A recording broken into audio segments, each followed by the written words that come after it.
you know what? Let's let's go. I thought this was quite entertaining to me, but let's go to the Rabbi Senate testimony, which was you have to be anti-antisemitism. This clip is going super viral. It kind of is on the theme of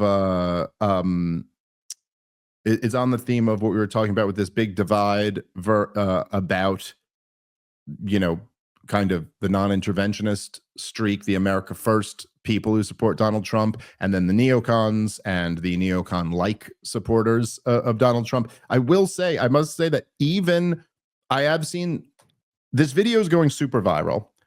It also has a lot to do with the whole woke right debate that I've kind of publicly been in with Konstantin Kisin and James Lindsay, although I haven't actually had a formal debate on the subject. I don't know that anybody has, and I've offered many times, but anyway, whatever. But I've seen people like I saw Will Chamberlain, and I saw Matt Walsh, and like people who like I wouldn't have thought would have jumped on this, that were at least this was too far for even them, and they were like, yeah, no, this is woke bullshit. Like this is everything we've been against. Like it's always interesting to me, and I find it endearing, and I appreciate it in people, but where sometimes you just see people, even when it's against their interest, go like, yeah, I'm not comfortable being this big of a hypocrite. You know, like just like I'm not comfortable preaching against something every single day for 15 straight years and then embracing that exact thing the next day. Like, I'm not going to do that. And so I do appreciate those people who were saying that. By the way, it should also be mentioned that this was this witness. Hold on, sorry, 1 second. Let me because I saw okay, so this witness was introduced by Republican Senator Bill Cassidy. I'm getting this from Sagar Enjeti, an excellent journalist. Make sure you go follow him and follow Breaking Points. Great show. This witness was introduced by Republican Senator Bill Cassidy, who has openly decried critical race theory. So just to be clear, these are the anti-woke Republicans who call on this rabbi to explain what we must do. Here, let's play the clip. Anti-Semitism is not just an age-old prejudice. It is a contemporary crisis manifesting on campuses across the nation. It is not enough for individuals or institutions to merely claim they are not anti-Semitic. As my father once taught me, it is not enough for people, especially public figures, to be neutral or not be anti-Semitic. One must be anti-anti-Semitic.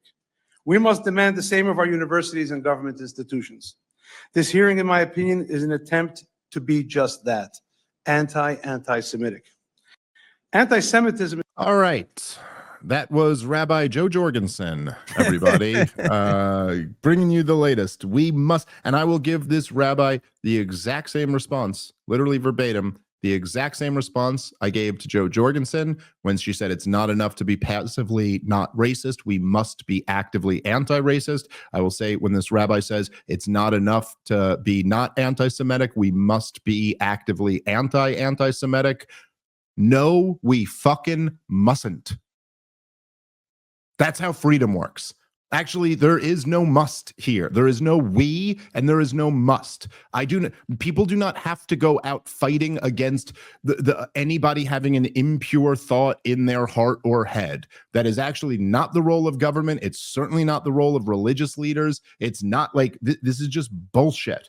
And then, of course, first of all, this is the identical creed to the woke left.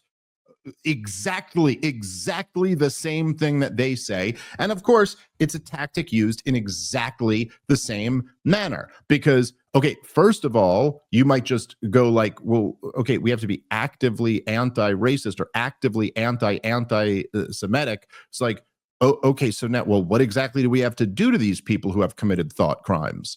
Like, what is it that we have to do? We have to assault them? Do we just have to ruin their lives? Do we have to get them fired? Should they be censored off the internet? Like, what exactly do you mean by being against this thing? Oh, and then also, who gets to define what the thing is?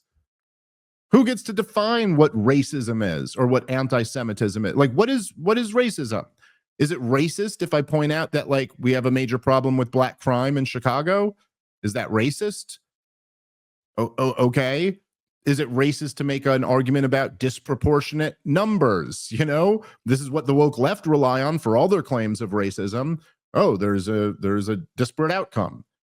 You know, is it racist to point out that, like, the percentage of Jews in the population versus those in, say, the corporate media? Like, is like, what exact? Oh, you know, you don't ever have to define that. You just say we're going to go to war against that. Oh, and by the way, every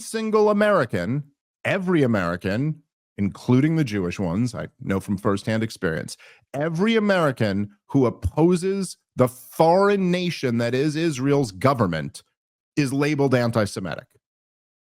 All of us, 100%. There is nobody who is a public figure in the United States of America who opposes Israel's action, let's just say in Gaza. Let's just leave it at that. That was just against this war, who has not been called anti-Semitic. So what? Okay. So now what are we doing here? We're shutting down an argument by calling the other person a bigot and then implying that we must censor that bigotry. Who does that sound like? Who does that sound like? Now, and it's amazing to me to see, you know, the guys like, you know, I haven't seen any of them comment. I saw James Lindsay retweeted somebody saying that, like, no, this is totally different than the woke left shit. It was just so ridiculous. But I saw Eric Weinstein, like, jumped in on agreeing with James Lindsay about the woke right. Tell me, one of them, Konstantin, Eric Weinstein. Okay, James is gone. That guy's lost his mind. But you two, you're looking at this, you don't see any parallels, really. You don't see anything in there that sounds a little bit like the identical argument that the woke left has been making for the last 15 years. That your opposition to a policy can be given the least charitable interpretation, called just assuming that your motivations are bigotry, and therefore we must be in a war against you. Doesn't ring any bells? Because it's giving me a lot of deja vu over here. I don't know. What do you think, Rob? I agree with everything you said, and this is compliance talk. This is, I'm gonna lord over you, and you're gonna be bitched out because our agenda is so important that even if you're pointing out true information, if it gets in the way of our agenda, it needs to be censored. This is the kind of stuff that they did with green energy and the existential crisis of global warming. And this is what they did through COVID, would be the even better example, because they stripped us of more of our rights and they censored us more on that particular topic. Although it did happen with global warming, you get the little fact check on the bottom. But that's what this allows for, is that anything that you say, even if it's truthful information, if we have an agenda of that we have to be anti-anti-Semitism, so then even if you're pointing out true information, that doesn't help us eradicate the anti-Semitism, or might lead to anti-Semitism, such as criticizing Israel, which might lead to people also conflating Israel with the Jews. So then we can't have that. And so, this is that nonsense compliance talk. And it's this fake, hi, you're either with me or you're against me. You're allowed to be neutral. You're allowed to have your own interests. We have this sometimes with, or at least I've confronted this sometimes, where people, I really like telling jokes and I'm really interested in the Fed. And sometimes people get really upset that you're not more passionate about the thing that they're passionate about. And it's like, well, I'm not forced to use my time to pursue your agenda. If you have an agenda that you're really interested in sharing the narrative about, go ahead and do it. Yeah. But I'm out here and I'm trying to work on jokes because that's what I love doing. That's the value I think I bring to the marketplace. How much time should I give up from my passion to pursue this other thing that's less interesting to me? And that's what this kind of falls into, is I understand that it's in this rabbi's interest to protect the Jews from anti-Semitism as much as possible, and that's his passion.